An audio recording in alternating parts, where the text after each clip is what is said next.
Captain Amara Patel of the Earth exploration vessel Audacity had seen plenty of unusual sights during her years of deep space exploration, but nothing quite prepared her for what currently filled her bridge's main viewscreen. The alien vessel before them looked like someone had given a corporate office building anti-gravity engines and wrapped it in gold-plated bureaucracy. "Please tell me you're seeing this too," she said to her first officer, Commander Reza Wong, who was squinting at the sensor readings with an expression that suggested he was questioning his career choices. "If you mean the floating space cube that looks like it was designed by an architect with an obsession for filing cabinets, then yes, Captain, I'm seeing it," Reza replied, maintaining his characteristic dry humor even in the face of humanity's first contact with an advanced alien civilization. The massive vessel had appeared seemingly out of nowhere at the edge of the Proxima Centauri system, where the Audacity had been conducting routine survey operations. Initial scans showed technology far beyond anything humanity had achieved, yet there was something almost comically rigid about its design. "Opening hailing frequencies," announced Lieutenant Tran, her fingers dancing across the holographic interface. "Channel established." "They're responding." The view screen flickered, and Amara found herself face to face with what appeared to be a tall, crystalline being wrapped in so many layers of metallic robes that it resembled an origami project gone wrong. Its surface refracted light in mesmerizing patterns, and its voice resonated with a sound like wind chimes in a bureaucratic hurricane. "Attention unauthorized vessels," the being announced. "You have entered space administered by the Grand Zylaxian Empire. Please prepare to fill out Form X-139-B, Unscheduled First Contact Protocol Documentation, in quintuplicate." Amara bit her lip, fighting to maintain her composure as Reza made a strange choking sound beside her. "I welcome you," she managed, keeping her voice steady. "I am Captain Amara Patel of the Earth exploration vessel Audacity. We come in peace and friendship." "Peace?" The crystalline being's surfaces rippled in what might have been confusion. "That's not a standard checkbox option on Form X-139-B. Perhaps you'd prefer neutral pending proper documentation or conditionally non-hostile subject to administrative review." Before Amara could respond, another voice cut in from off-screen. "High Administrator Xylix, preliminary scans of the human vessel show, concerning irregularities." "Irregularities?" Xylix's crystalline form shimmered with what might have been concern. "Their ship's design appears to prioritize functionality over proper geometric alignment. And sir, their data storage system seemed to use a completely arbitrary filing system." "Impossible," Xylix declared, their form briefly losing its perfect symmetry in shock. "No spacefaring civilization could achieve faster-than-light travel without proper document management protocols." "Actually," Reza interjected, unable to help himself, "we mostly got there through trial and error." "And coffee. Lots of coffee." A horrified silence followed this announcement, broken only by what sounded suspiciously like someone in the Audacity's engineering section humming the Imperial March under their breath. "Trial and error." Xylix's voice became faint, their crystalline form flickering like a malfunctioning LED. "Without submitting the proper experimental procedure documentation forms." "We did write some stuff down," Amara offered diplomatically. "Usually after we figured out what worked. We find it saves time on paperwork." The bridge of the Zylaxian vessel erupted into chaos, or what passed for chaos among beings obsessed with order. Amara watched as several junior administrators began rapidly filing emergency reports while Xylix seemed to be having what could only be described as a bureaucratic breakdown. "Captain," Lieutenant Tran whispered, "they're transmitting something to us. It appears to be a 700-page manual on proper first contact procedures." "Fascinating," Reza muttered, scrolling through the document on his display. "Look at this footnote system, it has footnotes for its footnotes." As arrangements were made for the historic first meeting between humans and Zylaxians, Amara couldn't help but wonder what the straight-laced empire would make of other human traditions. Something told her the galaxy was about to get a lot more interesting, just as soon as they finished filling out the paperwork. The conference room aboard the Xylaxian flagship Administrative Perfection looked exactly like what would happen if a government office achieved spaceflight. The walls were lined with meticulously framed certificates, each celebrating achievements in organizational efficiency. The conference table appeared to be made from something resembling polished chromium, and each seat came equipped with its own personal tablet for document review. Captain Amara Patel sat at one end of this impressive table, trying not to smile as she watched High Administrator Xylax attempt to process the concept of a casual meeting being proposed by her diplomatic team. "Let me ensure I understand this correctly," Xylax said, their crystalline form refracting light in patterns that suggested deep confusion. "You wish to begin our historic diplomatic negotiations without first completing the standard pre-meeting documentation series. We thought we might just chat a bit first," Commander Reza Wong suggested helpfully. "You know, get to know each other." Junior Administrator Vex, who seemed slightly more adaptable to human eccentricities, made a notation on their data crystal. "Sir, our xenopsychologists confirmed that while unusual, this chatting appears to be a common human diplomatic practice." "That's not the point." Xylax's robes rustled with bureaucratic indignation. "There are procedures. Protocols. A proper first contact negotiation should begin with no fewer than 12 rounds of formal introductions, followed by the ceremonial exchange of administrative credentials. We could do that, Amara conceded diplomatically, but in our experience, people tend to be more honest and open when they're comfortable. Speaking of which, would anyone like some coffee? The word sent ripples of confusion through the assembled Xylaxian officials. Coffee? Vex queried, frantically consulting their translation database. Is this some form of ritualistic beverage? More like fuel for productivity, Lieutenant Tran explained from her position near the refreshment station. Trust me, you haven't lived until you've tried a proper espresso. Before any of the Xylaxians could respond, a junior officer burst into the room, their crystalline form vibrating with urgency. High Administrator. We've detected an anomaly in the human vessel's record-keeping systems. What kind of anomaly? Xylax demanded, all four facets of their form focusing intently. They appear to be using something called sticky notes for important reminders. And sir, some of their official documents contain doodles in the margins. The conference room erupted into scandalized murmuring. Xylax's form flickered between various shades of metallic distress. Impossible. No advanced civilization could function with such casual documentation practices. Actually, Reza interjected, pulling out his personal tablet, want to see something really wild? This is what we call a group chat, it's how most of our crew communicates day to day. The assembled Xylaxians crowded around the display, their horror mounting as they witnessed the casual exchange of messages, complete with emoji and GIF reactions.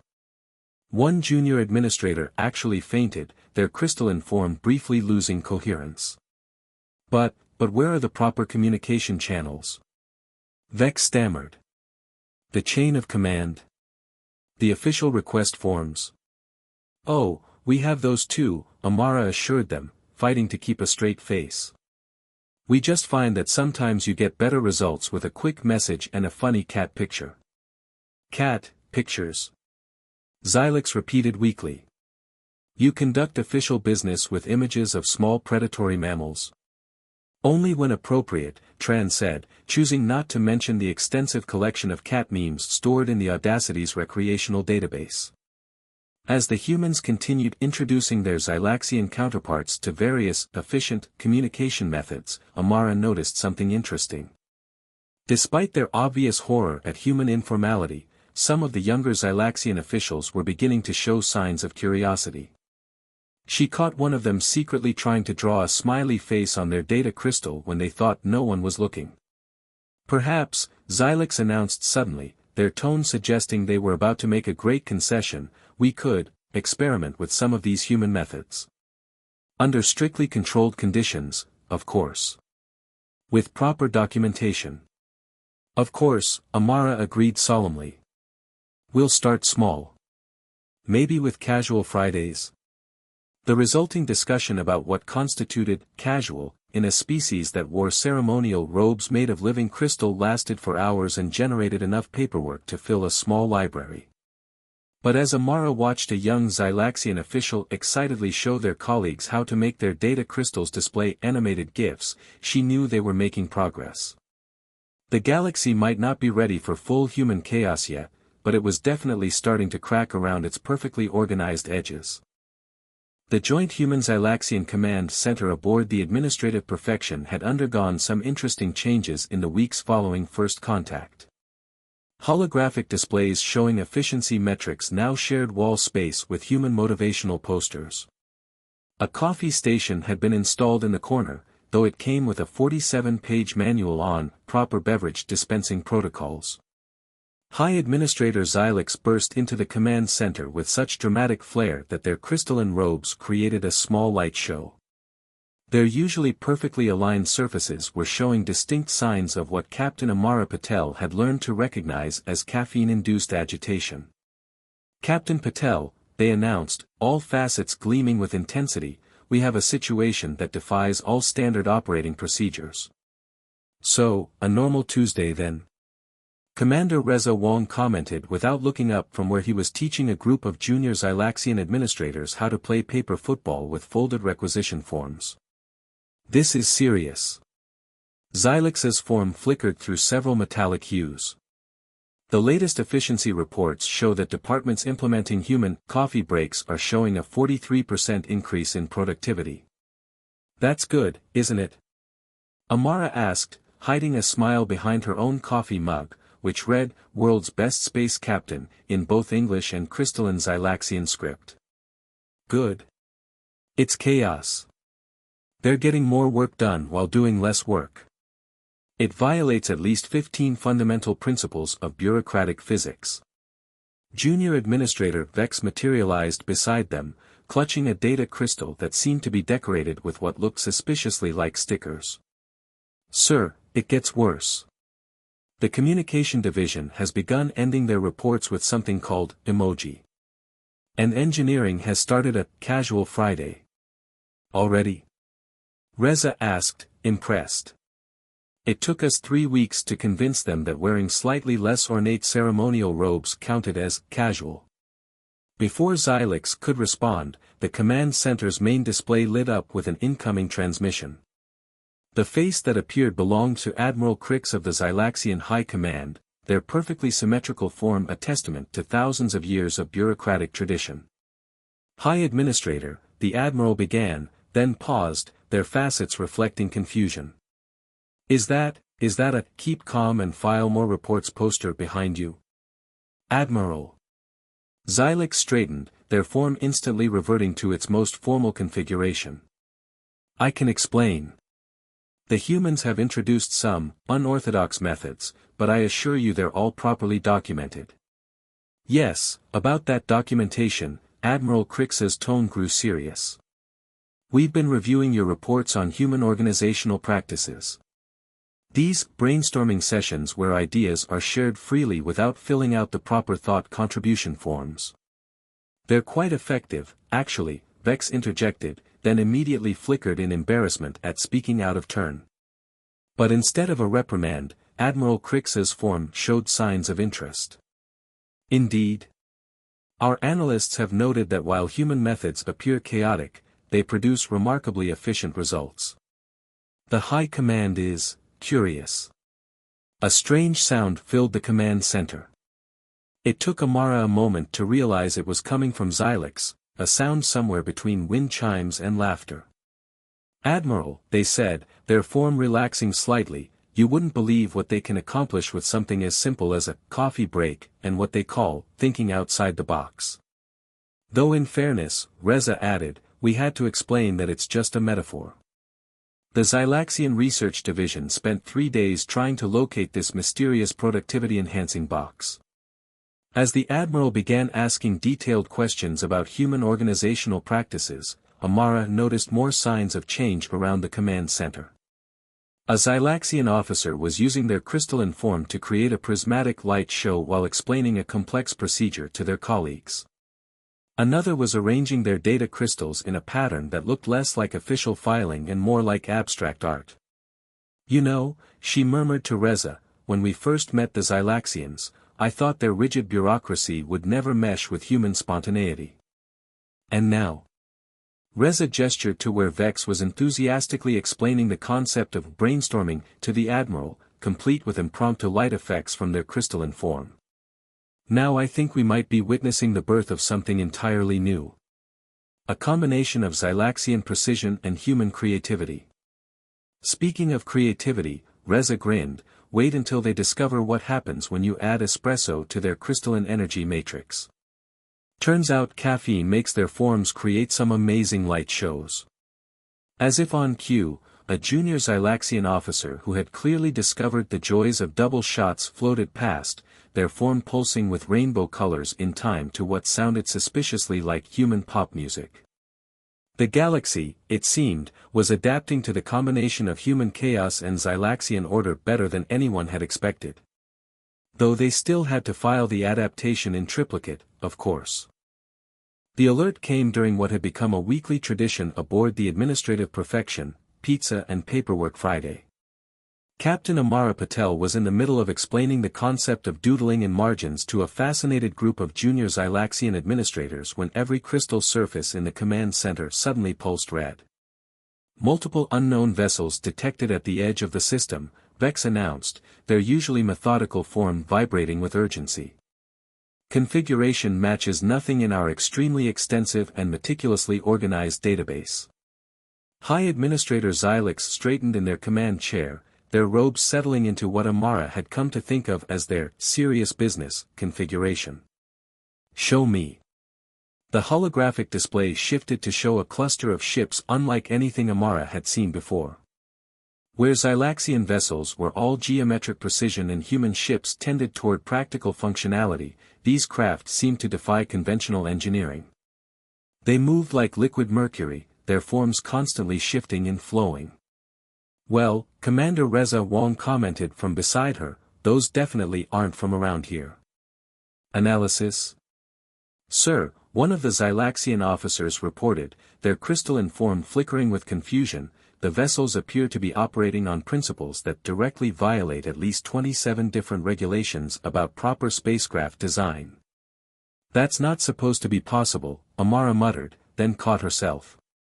"Though I suppose we did break physics with coffee-powered crystal matrices, so who am I to judge?" The unknown ships continued their advance into the system, ignoring all attempts at communication.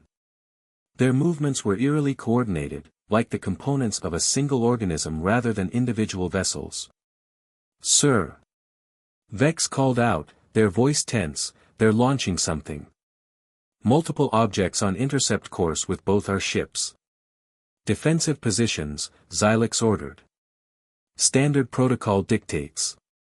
"Begging your pardon, High Administrator," Reza interrupted, studying the sensor readings, "but I don't think standard protocol is going to cut it here. Those things they're launching. They're phasing through spacetime.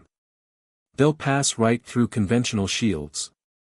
"Then what do you suggest, Commander?" "We cannot simply."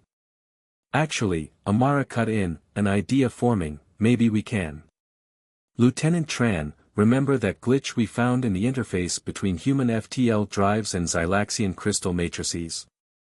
The one that kept making the coffee machines dispense drinks 5 minutes before anyone ordered them?" Tran's eyes lit up with understanding. "The temporal feedback loop, Captain. That's brilliant. But we'd need a way to amplify it significantly." "Perhaps," Xylix said slowly, their surfaces beginning to shimmer with possibility, "we could assist with that. Our crystalline forms are designed to amplify and focus energy patterns." "Sir!" Vex protested, "the regulations clearly state that any modifications to core systems must be submitted in triplicate and reviewed by no less than 7 committees."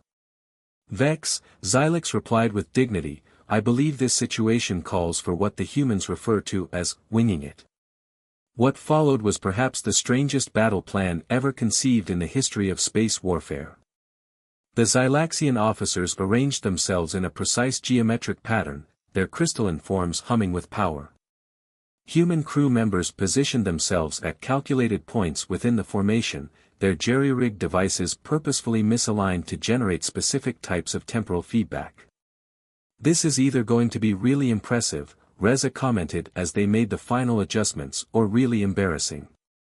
"Approaching vessels now within weapons range," Vex reported. "Their phase-shifted projectiles are," they paused, checking their readings. "Sir, they appear to be, laughing." "What?" Amara and Xylix asked simultaneously. The mystery was solved moments later when their combined temporal feedback loop collided with the phase-shifted vessels. Instead of the devastating defense they'd hoped for, the interaction produced something entirely unexpected. It transformed the entire battlefield into what could only be described as a cosmic light show, complete with what appeared to be spontaneously generated dance music. The unknown vessels froze in place, their liquid metal surfaces reflecting the impromptu disco inferno surrounding them.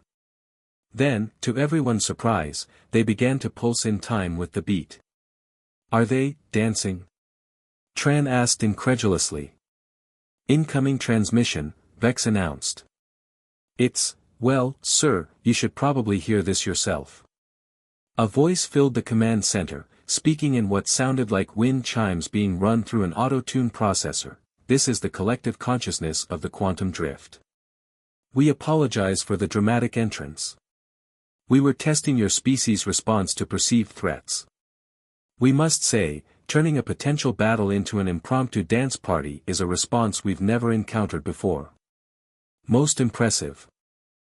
6 months after the infamous quantum dance party incident, the joint human-Xylaxian space station organized chaos hung in orbit around Earth like a bizarre architectural compromise.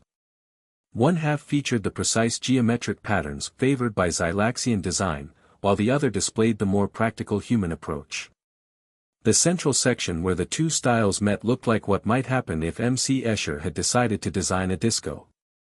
Captain Amara Patel stood at the observation window of her office, watching a quantum drift ship phase in and out of reality as it practiced what they insisted was a new form of interpretive dance.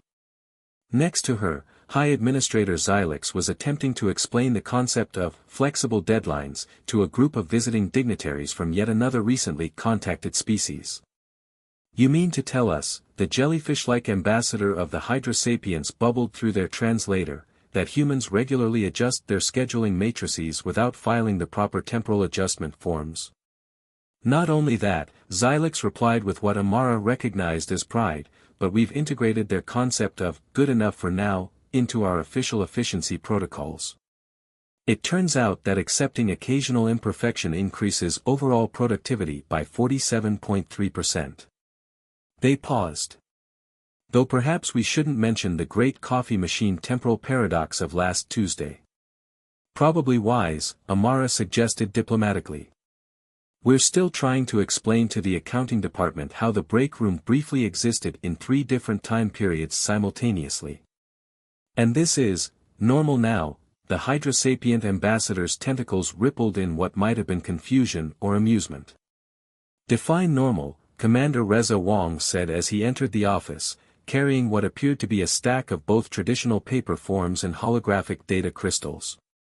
"We just had to create a new interdepartmental committee to handle meme exchange regulations between species, and the quantum drift is insisting we need better classification systems for vibes." Speaking of regulations, Vex added, materializing from behind a particularly tall stack of paperwork, "We've finally completed the official documentation for last month's karaoke night incident. I still maintain that teaching the quantum drift to perform Bohemian Rhapsody across multiple dimensions was not technically a violation of any existing protocols." "Worth it," Amara and Xylix said simultaneously, then shared a knowing look. The station's general announcement system chimed softly, "Attention all personnel, the weekly interdimensional dance party will begin in 15 minutes. Tonight's theme combines traditional Xylaxian geometric ballet with human break dancing and quantum drift temporal harmonics. Viewer discretion is advised. Side effects may include temporary phase shifting and an increased appreciation for both paperwork and freestyle dance moves."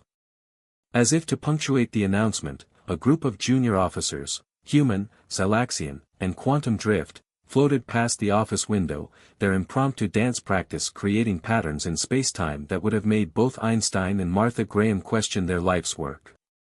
You know, Amara mused, watching a Zylaxian officer attempt to teach a quantum drift entity the proper filing procedure for temporal loop requisition forms through the medium of interpretive dance. When I first joined the Earth exploration fleet, I never imagined my job would involve managing interspecies dance competitions or filing reports about meme-based first contact protocols.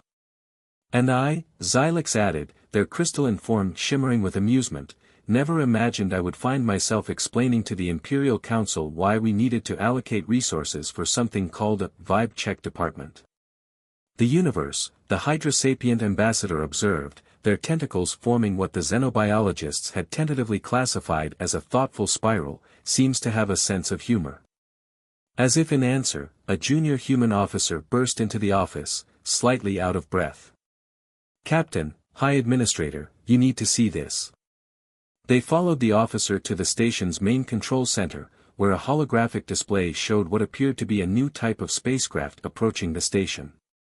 Its design somehow managed to incorporate elements of human practicality, Zylaxian precision, and quantum drift reality-bending aesthetics all at once. "Is that," Amara began. "The prototype," Xylix confirmed. "The first jointly developed vessel of the new combined fleet. The humans provided the innovative drive system, we provided the organizational structure, and the quantum drift provided, whatever it is they provided. Good vibes," Reza supplied helpfully. "According to the paperwork, anyway.